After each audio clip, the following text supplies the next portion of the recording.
ನಮಸ್ಕಾರ ಗೆಳೆಯರಿ, stock market Kannada ಚಾನಲ್ಗೆ ಸ್ವಾಗತ ಸುಸ್ವಾಗತ.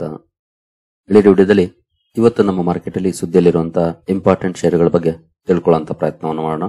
ಜೊತೆಗೆ ಇವತ್ತಿನ ನಮ್ಮ ಮಾರ್ಕೆಟ್ ಪರ್ಫಾರ್ಮೆನ್ಸ್ ನ ಬಗ್ಗೆ ನಮ್ಮ ಗಿಫ್ಟ್ ನಿಫ್ಟಿ ಯಾವ ಇಂಡಿಕೇಶನ್ ಕೊಡ್ತಾ ಇದೆ, ಏಷ್ಯನ್ ಮಾರ್ಕೆಟ್ಸ್ ಯಾವ ರೀತಿ ಟ್ರೇಡ್ ಆಗ್ತಿದೆ, ಇದ್ರ ಬಗ್ಗೆ ಕೂಡ ಒಂದಷ್ಟು ವಿಷಯವನ್ನ ತಿಳ್ಕೊಳ್ಳುವಂತ ಪ್ರಯತ್ನವನ್ನ ಮಾಡೋಣ. ಮೊದಲಿಗೆ ಡಿಸ್ಕ್ಲೇಮರ್ ಕೊಡಕ್ಕೆ ಇಷ್ಟಪಡ್ತೀನಿ. ಇಲ್ಲಿ ಕವರ್ ಮಾಡ್ತಿರುವಂತಹ ಯಾವುದೇ ಸ್ಟಾಕ್ ಅನ್ನು ಕೂಡ ರೆಕಮೆಂಡ್ ಮಾಡ್ತಿಲ್ಲ. ನೀವು ಫರ್ದರ್ ಸ್ಟಡಿ ಮಾಡಿ ಡಿಸಿಷನ್ ತಗೊಳ್ಬಹುದು. ಆಸ್ ಎಜುಕೇಶನಲ್ ಪರ್ಪಸ್ ನಾನು ವಿಡಿಯೋ ಮುಂದೆ ತರ್ತಾ ಇದ್ದೀನಿ. ಇಲ್ಲಿ ಮೊದಲಿಗೆ ಅಮೆರಿಕನ್ ಮಾರ್ಕೆಟ್ ನ ಪರ್ಫಾರ್ಮೆನ್ಸ್ ನೋಡಿದ್ರೆ ಡೌಜನ್ಸ್ ಅಲ್ಲಿ ನೋಡಬಹುದು 81.00.18% ಪಾಸಿಟಿವ್ ಪರ್ಫಾರ್ಮೆನ್ಸ್ ಇದೆ. ಪಾಸಿಟಿವ್ ಇದೆ, ಆದ್ರೆ ವಾಲಟೈಲ್ ಪರ್ಫಾರ್ಮೆನ್ಸ್ ಇದೆ. ನೋಡಬಹುದು ಎಷ್ಟು ಮಟ್ಟಿಗೆ ಅಪ್ಸ್ ಅಂಡ್ ಡೌನ್ಸ್ ನೋಡ್ಲಿಕ್ಕೆ ಕಾಣ್ತಾ ಇದೆ ಇಂಡೆಕ್ಸ್ ಲೆವೆಲ್ ಅಲ್ಲಿ ಅಂತ.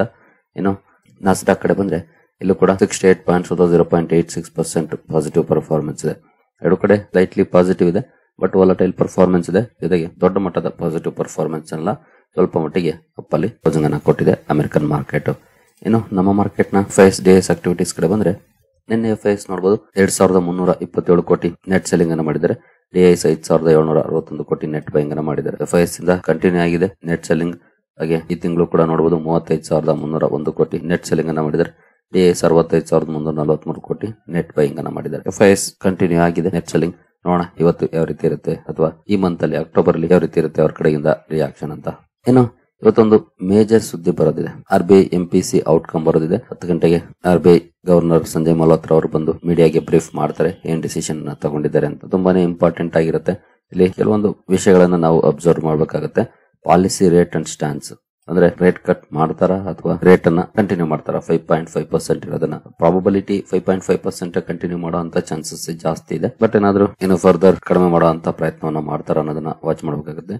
ಜೊತೆಗೆ ಸ್ಟ್ಯಾನ್ಸ್ ನ್ಯೂಟ್ರಲ್ ಸ್ಟ್ಯಾನ್ಸ್ ಇದೆ, ಅದೇ ಸ್ಟ್ಯಾನ್ಸ್ ಕಂಟಿನ್ಯೂ ಆಗುವಂತ ಪಾಸಿಬಿಲಿಟೀಸ್ ಕೂಡ ಜಾಸ್ತಿ ಇದೆ. ನೋಡೋಣ, ಈ ಕಡೆ ನಾವು ಇವತ್ತು ಗಮನ ಇಡಬೇಕಾಗುತ್ತೆ. ನಂತರ ಇನ್ಫ್ಲೇಷನ್ ಔಟ್ಲುಕ್ ಏನ್ ಕೊಡ್ತಾರೆ ಅನ್ನೋದು ತುಂಬಾ ಇಂಪಾರ್ಟೆಂಟ್.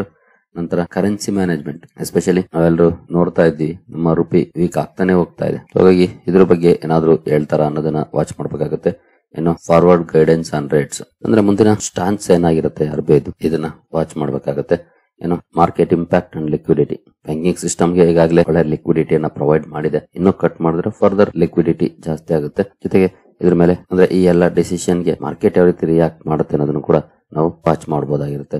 ಇನ್ನು sector flow impact, especially rate sensitive sectors, ನಾನು ಯಾವಾಗಲೂ ಹೇಳ್ತಾ ಇರ್ತೀನಲ್ಲ, banking and financial services, auto sector, real estate, ಈ ರೀತಿ ಹಲವು ಸೆಕ್ಟರ್ಸ್ ಇದೆ. ಇವುಗಳನ್ನ ವಾಚ್ ಮಾಡಬೇಕಾಗುತ್ತೆ. ಎಸ್ಪೆಷಲಿ ರೇಟ್ ಕಟ್ ಆದ್ರೆ ಖಂಡಿತ ಆಟೋ ಸೆಕ್ಟರ್ ಗೆ ಬಿಗ್ ಪಾಸಿಟಿವ್ ಆಗುತ್ತೆ. ಈಗಾಗಲೇ GST ಕಡಿಮೆ ಆಗಿರೋದು ಪಾಸಿಟಿವ್ ಆದ್ರೆ ಇನ್ನು ಫರ್ದರ್ ರೇಟ್ ಕಟ್ ಆದ್ರೆ ಅದು ಇನ್ನೂ ಒಳ್ಳೇದು. ಈ ಕೆಲವು ಸೆಕ್ಟರ್ಸ್ ಮನೆ ವಾಚ್ ಮಾಡಬೇಕಾಗುತ್ತೆ. ಇನ್ ಕೇಸ್ ರೇಟ್ ಕಟ್ ಆದ್ರೆ, ರೇಟ್ ಕಟ್ ಆಗಿಲ್ಲ ಅಂದ್ರೂ ಕೂಡ ನಾವು ಅವುಗಳಲ್ಲಿ ಯಾವ ರೀತಿ ರಿಯಾಕ್ಷನ್ ಬರುತ್ತೆ ಅನ್ನೋದನ್ನ ವಾಚ್ ಮಾಡಬೇಕಾಗುತ್ತೆ. ಇವತ್ತು 10 ಗಂಟೆಗೆ ಈ ಎಲ್ಲ ಮ್ಯಾಟರ್ಗಳ ಮೇಲೆ ನಿಮ್ಮ ಗಮನ ಇರಲಿ. ಇನ್ನು ನೆಕ್ಸ್ಟ್ ಅಮೆರಿಕಾದಿಂದ ಕೂಡ ಒಂದು ಅಪ್ಡೇಟ್ ಬರೋದಿದೆ. US government shut down. ಏನಪ್ಪಾ ಇದು ಶಟ್ ಡೌನ್ ಅಂತ ಶಾಕ್ ಆಗ್ಬೋದು. ಇದು ಪದೇ ಪದೇ ನೋಡ್ಲಿಕ್ಕೆ ಸಿಗ್ತಾ ಇರುತ್ತೆ ಅಮೆರಿಕದಲ್ಲಿ. ನಾನು ಈ ಹಿಂದೆ ಇದ್ರ ಬಗ್ಗೆ ಕೂಡ ಡೀಟೇಲ್ ವಿಡಿಯೋನ ಕವರ್ ಮಾಡಿದ್ದೀನಿ, ತುಂಬಾ ಜನ ನೋಡಿರ್ಬೋದು ಕೂಡ. ಅಲ್ಲಿ ಸರ್ಕಾರದ ಸ್ಪೆಂಡಿಂಗ್ ಗೆ ಸಂಬಂಧಪಟ್ಟಂತ ಒಂದು ಅಪ್ರೂವಲ್ ಅನ್ನು ತಗೊಳ್ಬೇಕಾಗುತ್ತೆ. ಎಸ್ಪೆಷಲಿ ಅಮೆರಿಕ ಡೆಟ್ ಅಲ್ಲಿ ಇದೆ, ಸಾಲದಲ್ಲಿದೆ. ಹಾಗಾಗಿ ಸರ್ಕಾರದ ಸ್ಪೆಂಡಿಂಗ್ ಏನಿದೆ ಅದಕ್ಕೆ ಅಲ್ಲಿನ ಸೆನೆಟ್ ಅಲ್ಲಿ ಅಪ್ರೂವಲ್ ತಗೊಳ್ಬೇಕಾಗುತ್ತೆ. ಅದಕ್ಕೆ ಈವನ್ ವಿರೋಧ ಪಕ್ಷದವರು ಕೂಡ ಒಪ್ಪಬೇಕಾಗುತ್ತೆ. ಅಲ್ಲಿ ಇನ್ ಕೇಸ್ ಒಪ್ಪಿಲ್ಲ ಅಂತಂದ್ರೆ ಶಟ್ ಡೌನ್ ಆಗುತ್ತೆ. ಶಟ್ ಡೌನ್ ಆಗುತ್ತೆ ಅಂತಂದ್ರೆ ಸರ್ಕಾರದ ಇಲಾಖೆಗಳ ಕೆಲಸಗಳು ಸ್ಟಾಪ್ ಮಾಡಬೇಕಾಗುತ್ತೆ, ಅಥವಾ ಸ್ಯಾಲರಿಗಳನ್ನ ಪೇ ಮಾಡಕ್ಕಾಗೋದಿಲ್ಲ. ಇದು ಎಕಾನಮಿ ಮೇಲೆ ಇಂಪ್ಯಾಕ್ಟ್ ಮಾಡುತ್ತೆ. ಯಾಕಂದ್ರೆ ಸರ್ಕಾರದ ಸ್ಪೆಂಡಿಂಗ್ ಕಡಿಮೆ ಆಗುತ್ತೆ, ದುಡ್ಡು ಇರೋದಿಲ್ಲ. ಹಾಗಾಗಿ ಅದರ ಟೆಂಪರರಿ ಆಗಿರುತ್ತೆ. ಇನ್ ಕೇಸ್ ಫರ್ದರ್ ಮುಂದಿನ ದಿನಗಳಲ್ಲಿ ಅಪ್ರೂವಲ್ ಸಿಕ್ಕರೆ ಅದು ಕಂಟಿನ್ಯೂ ಕೂಡ ಆಗುತ್ತೆ. ಈ ಹಿಂದೆ ಕೂಡ ಈ ರೀತಿಯ ಶಟ್ ಡೌನ್ ಆಗಿದೆ, ಇದೇ ಮೊದಲನೇ ಸಲ ಏನಲ್ಲ. ಇವನ್ ಡೊನಾಲ್ಡ್ ಟ್ರಂಪ್ ಅವರ ಇಂದಿನ ಸಂದರ್ಭದಲ್ಲಿ ಪಾರ್ಷಿಯಲ್ ಶಟ್ ಡೌನ್ ಆಗಿತ್ತು. ಇದರ ಡಿಸಿಷನ್ ಕೂಡ ಇವತ್ತೇ ಬರೋದಿದೆ. ಈ ಕಡೆ ಕೂಡ ಗಮನವನ್ನು ಇಟ್ಟಿರಬೇಕಾಗುತ್ತೆ. ಇನ್ ಕೇಸ್ ಶಟ್ ಡೌನ್ ಆದ್ರೆ ಅದು ಸ್ವಲ್ಪ ಮಾರ್ಕೆಟ್ಗೆ ನೆಗೆಟಿವ್ ಸುದ್ದಿ ಆಗುತ್ತೆ, ಆಗೋ ಚಾನ್ಸಸ್ ಕಡಿಮೆ, ಬಟ್ ವಾಚ್ ಮಾಡಬೇಕಾಗುತ್ತೆ. ಇನ್ನು ಫಾರ್ಮಾ ಸೆಕ್ಟರ್ ನ ಷೇರುಗಳನ್ನ ಇವತ್ತು ವಾಚ್ ಮಾಡಬೇಕಾಗುತ್ತೆ. ಕಾರಣ ಅಕ್ಟೋಬರ್ 1 ಇವತ್ತಿನಿಂದ ಫಾರ್ಮಾ 100% ಟ್ಯಾರಿಫ್ ಏನಿದೆ ಅದು ಜಾರಿಗೆ ಬರ್ತಾ ಇದೆ, ಎಸ್ಪೆಷಲಿ ಬ್ರಾಂಡೆಡ್ ಡ್ರಗ್ ಗೆ ಸಂಬಂಧಪಟ್ಟಂತೆ. ಹಾಗಾಗಿ ಫಾರ್ಮಾ ಸ್ಟಾಕ್ ಗಳನ್ನ ಇವತ್ತು ಅಬ್ಸರ್ವ್ ಮಾಡಬಹುದು ಯಾವ ರೀತಿ ಇರುತ್ತೆ ಪರ್ಫಾರ್ಮೆನ್ಸ್ ಅಂತ. ನಂತರ ಆಟೋ ಸೆಕ್ಟರ್, ಕಾರಣ ಇವತ್ತು ಅಕ್ಟೋಬರ್ 1 ನಂಬರ್ಸ್ ಅನ್ನ ರಿಲೀಸ್ ಮಾಡ್ತಾರೆ. ಜೊತೆಗೆ ಈ ಸಲದ ನಂಬರ್ಸ್ ತುಂಬಾನೇ ಇಂಪಾರ್ಟೆಂಟ್ ಆಗುತ್ತೆ. ಯಾಕೆಂತಂದ್ರೆ ಸೆಪ್ಟೆಂಬರ್ ಕ್ವಾರ್ಟರ್ ಮುಗೀತು, ಕ್ವಾರ್ಟರ್ಲಿ ನಂಬರ್ ಹೇಗಿರ್ಬೋದು ಅನ್ನೋದನ್ನ ಲೆಕ್ಕಾಚಾರ ಮಾಡ್ಲಿಕ್ಕೆ ಸಾಧ್ಯ ಆಗುತ್ತೆ ಸೆಪ್ಟೆಂಬರ್ ಮಂತ್ಲಿ ಡೇಟಾ ನೋಡಿ. ಯಾಕಂದ್ರೆ ಇಂದಿನ ಡೇಟಾಗಳಿಗಾಗಲೇ ಅವೈಲೇಬಲ್ ಇದೆ. ಹಾಗಾಗಿ ಆಟೋ ಸ್ಟಾಕ್ ಗಳನ್ನು ಕೂಡ ಅಬ್ಸರ್ವ್ ಮಾಡಬೇಕಾಗುತ್ತೆ ಇವತ್ತು ಯಾವ ರೀತಿ ಇರುತ್ತೆ ಪರ್ಫಾರ್ಮೆನ್ಸ್ ಅಂತ. ಜೊತೆಗೆ ರೇಟ್ ಬಗ್ಗೆ ಕೂಡ ಡಿಸಿಷನ್ ಇದೆ, ಆ ಕಾರಣದಿಂದ ಕೂಡ ಈ ಸೆಕ್ಟರ್ ಫೋಕಸ್ ಅಲ್ಲಿ ಇರುತ್ತೆ. ಅಬ್ಸರ್ವ್ ಮಾಡಬಹುದು ಆಟೋ ಷೇರುಗಳನ್ನ ಇವತ್ತು. ನಂತರ ಫೈಸರ್ ಲಿಮಿಟೆಡ್ ಈ ಸ್ಟಾಕ್ ಕೂಡ ಫೋಕಸ್ ಅಲ್ಲಿ ಇರುತ್ತೆ. ಕಾರಣ ಇವತ್ತಿಂದ ಫಾರ್ಮಾ ಟ್ಯಾರಿಫ್ ಜಾರಿಗೆ ಬರ್ತಾ ಇದೆ. ಆದ್ರೆ ಈ ಕಂಪನಿಗೆ 3 ವರ್ಷ ಎಕ್ಸಂಪ್ಷನ್ ಕೊಟ್ಟಿದ್ದಾರೆ. ಕಂಪನಿಯ ಪೇರೆಂಟ್ ಆರ್ಗನೈಸೇಷನ್ ಫೈಸರ್ ಅದು ಕೂಡ 3 ವರ್ಷ ಎಕ್ಸಂಪ್ಷನ್ ಅನ್ನ ಪಡ್ಕೊಂಡಿದೆ. ಹಾಗಾಗಿ ಈ ಸ್ಟಾಕ್ ಕೂಡ ಫೋಕಸ್ ಅಲ್ಲಿ ಇರುತ್ತೆ. ಅಬ್ಸರ್ವ್ ಮಾಡಬಹುದು ಯಾವ ರೀತಿ ಇರುತ್ತೆ ಪರ್ಫಾರ್ಮೆನ್ಸ್ ಅಂತ. ಅಂದ್ರೆ ಕಂಪನಿಯ ಮೇಲೆ ಇಂಪ್ಯಾಕ್ಟ್ ಆಗೋದಿಲ್ಲ ಟ್ಯಾರಿಫ್ಸ್, ನೋಡೋಣ ಏನಾದ್ರು ಪಾಸಿಟಿವ್ ರಿಯಾಕ್ಷನ್ ಬರುತ್ತಾ ಅಂತ. ನಂತರ AGI ಇನ್ಫ್ರಾ ಲಿಮಿಟೆಡ್ ಫೋಕಸ್ ಅಲ್ಲಿ ಇರುತ್ತೆ. ಕಾರಣ ಕಂಪನಿ 325 ಕೋಟಿ ಆರ್ಡರ್ ಪಡ್ಕೊಂಡಿದೆ. ಈ ಸುದ್ದಿ ಕಾರಣಕ್ಕೆ ಸ್ಟಾಕ್ ಫೋಕಸ್ ಅಲ್ಲಿ ಇರುತ್ತೆ. ಅಬ್ಸರ್ವ್ ಮಾಡಬಹುದು AGI ಇನ್ಫ್ರಾದಲ್ಲಿ ಯಾವ ರೀತಿ ಪರ್ಫಾರ್ಮೆನ್ಸ್ ಬರುತ್ತೆ ಅಂತ.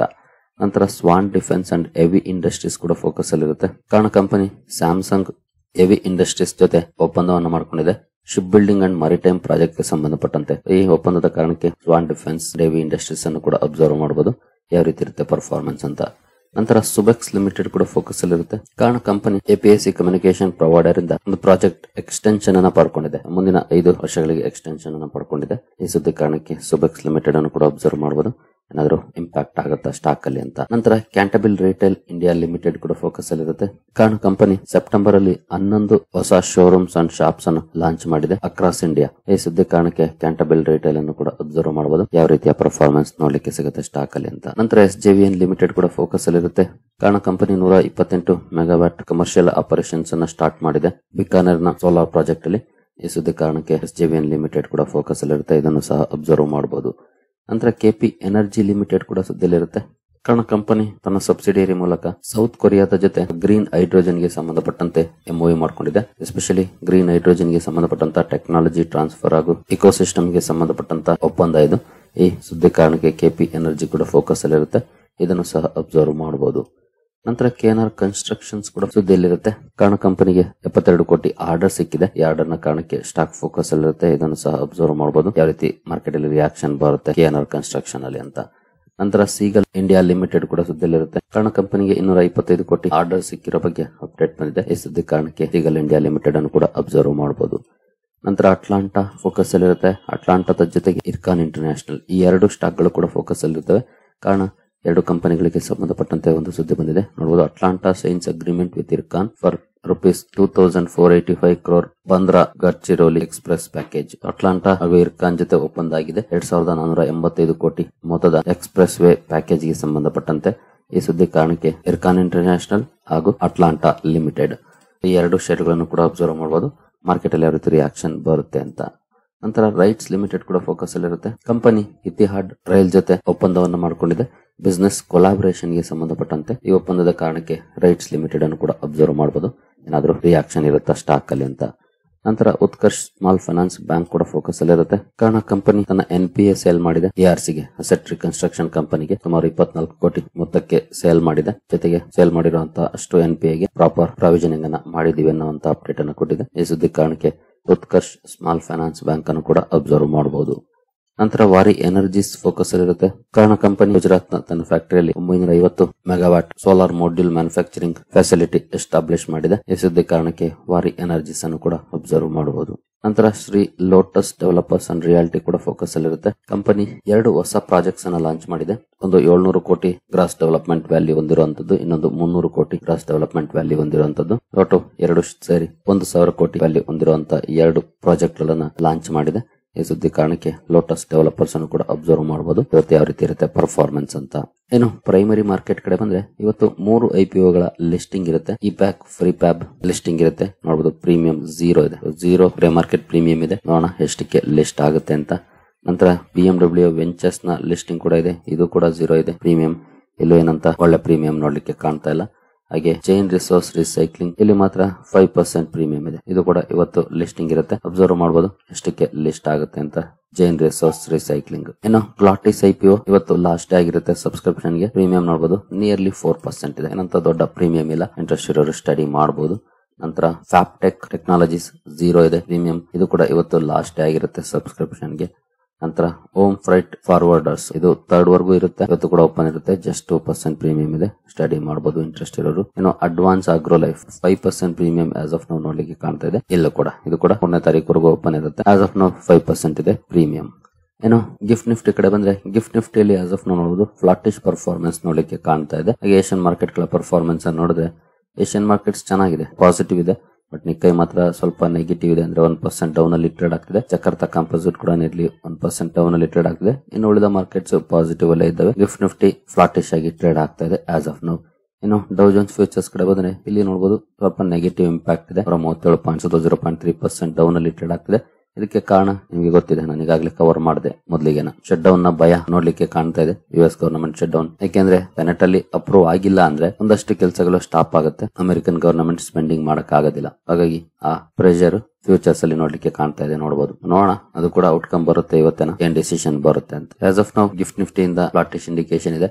ಬಹುಶಃ ಸ್ವಲ್ಪ ಡೌನ್ ಅಲ್ಲಿ ಅಥವಾ ಸ್ವಲ್ಪ ಅಪ್ ಅಲ್ಲಿ ಓಪನ್ ಆಗಬಹುದು. ಬಟ್ ಕ್ಲೋಸಿಂಗ್ ನಮಗೆ ತುಂಬಾ ಇಂಪಾರ್ಟೆಂಟ್. ನೋಡೋಣ ಹೇಗಿರುತ್ತೆ. Let's hope for the best. ಹಾಗೆ ನಾವು ಕ್ರೂಡ್ ನೋಡ್ಲಿಲ್ಲ, ನೋಡಬಹುದು 0.19% ಪಾಸಿಟಿವ್ ಅಲ್ಲಿ ಟ್ರೇಡ್ ಆಗ್ತಿದೆ ಕ್ರೂಡ್. ಗೋಲ್ಡ್ ಕೂಡ ಪಾಸಿಟಿವ್ ಪರ್ಫಾರ್ಮೆನ್ಸ್ ಅನ್ನೇ ಕೊಡ್ತಾ ಇದೆ. ಸರಿ ಕ್ಲಿಯರಿ, ಈ ಎಲ್ಲ ಅಪ್ಡೇಟ್ಸ್ ನಿಮಗೆ ಇಷ್ಟ ಆಗಿದೆ ಅನ್ಕೊಳ್ತೀನಿ. ಮುಂದಿನ ವಿಡಿಯೋದಲ್ಲಿ ಸಿಗೋಣ. ಅಲ್ಲಿವರೆಗೂ ಜೈ ಹಿಂದ್, ಜೈ ಕರ್ನಾಟಕ.